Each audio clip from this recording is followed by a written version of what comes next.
30 Days of Kidnapping by Hyperintrovert on AR3. Chapter 2 Day 1 Part 2.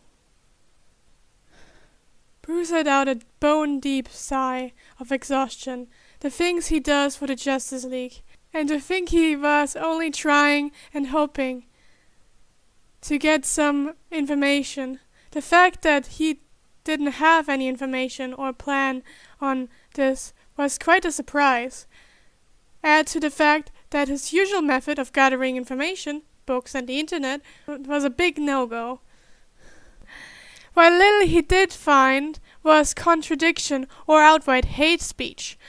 Desperate times, desperate measures, and listening to the ideas of the other leaguers is why he was about to bash his head in.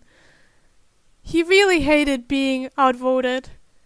Wayne Enterprise was hosting a ghost convention, all in hopes that they would be able to get some real, unbiased information, or at the very least, some way to fight back on an enemy he did not know about.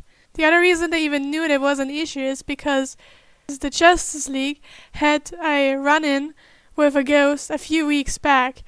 Bruce was still trying to figure out how it got into the servers.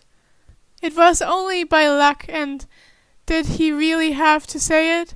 Magic that they got it out of the tower. Satana did not even know what spell she used, or if she did anything at all.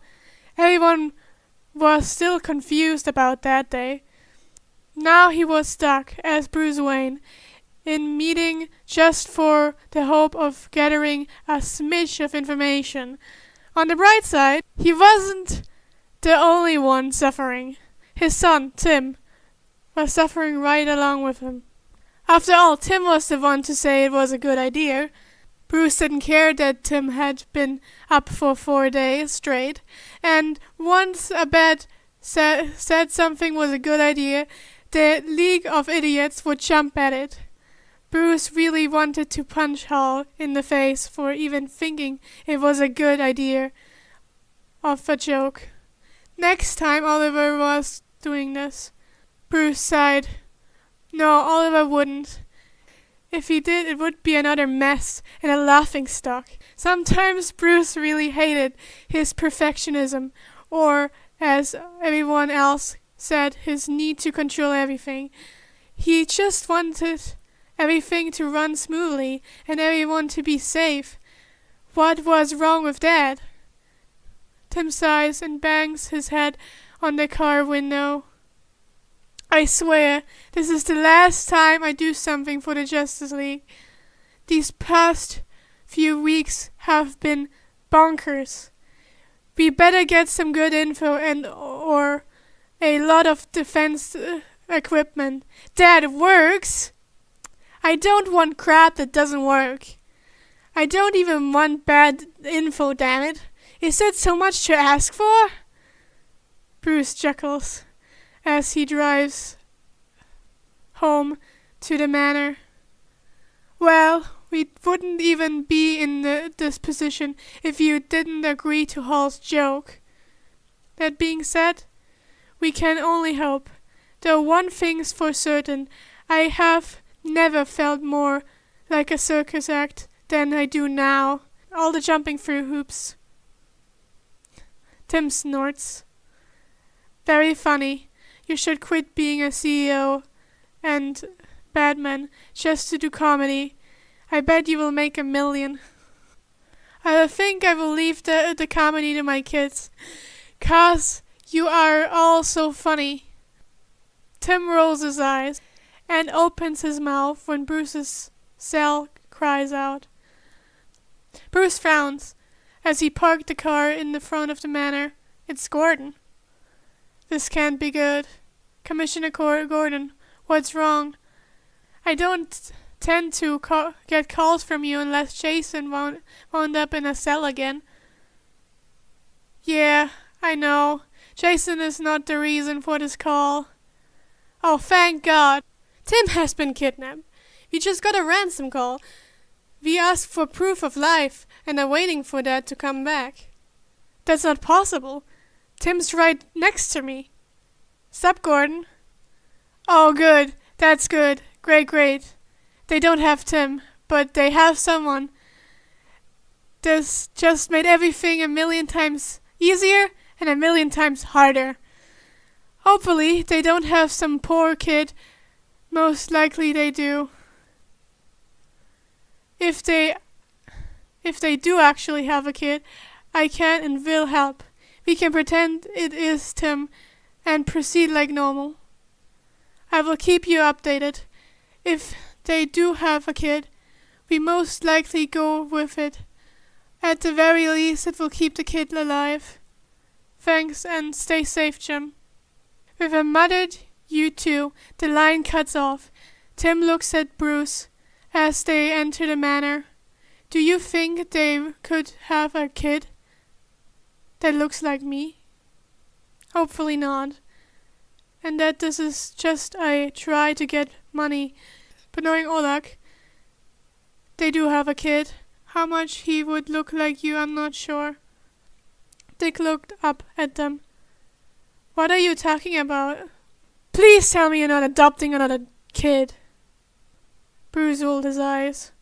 I am not adopting a kid. I wish all of you would stop it with that damn joke. Tim snickered. They would never stop it. He was the one who started it, and if Bruce didn't want that joke to have been started, he shouldn't have adopted so many kids. Apparently, I'm currently tied to a chair and being used for ransom. Jason smirks. Kinky.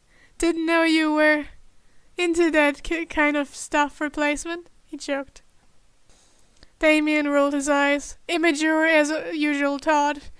How about asking the important question, such as, how is the convention coming along?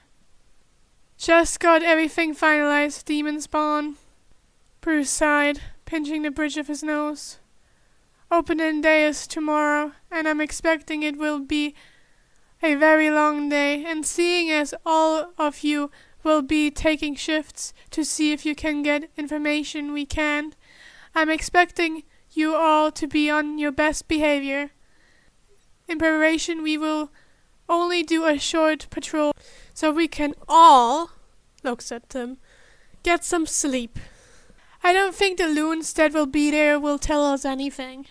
They are all crocs, and more likely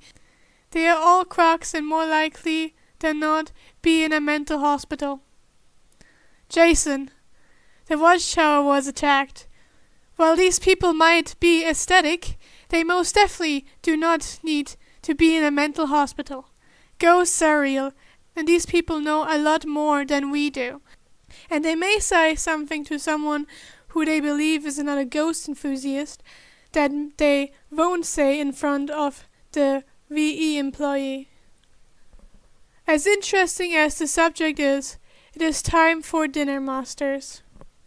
Yes, Alfred, they all said in unison, as they headed to the dining room. Bruce hoped tomorrow won't be bad, and that they would get what they were hoping for. He should probably call Gordon back. He just realized he hadn't heard from the commissioner. He would call after dinner. You have a great timing, Gordon. I was just about to call you. Yeah, sorry it took a while to call back, but oh boy, these people swore they had him, but they couldn't produce proof of life. Apparently the kid escaped. You're sure it wasn't one of your boys? I'm sure. They were all at dinner with me, so the kidnappers actually had a kid? Yeah, a boy with black hair and blue eyes. They didn't know how the kid escaped, but we are expecting the kid to be heading to the GCPD to file a report. You might want Tim to have a bit more security, just in case these people try to get the right person next time. I will. Thank you for updating me. I will definitely sleep better knowing that the kid is safe. Good night. Jim snorts. Yeah, right. like we ever sleep. Talk to you later. Bruce looks at Alfred. I swear he knows. He is a detective, sir.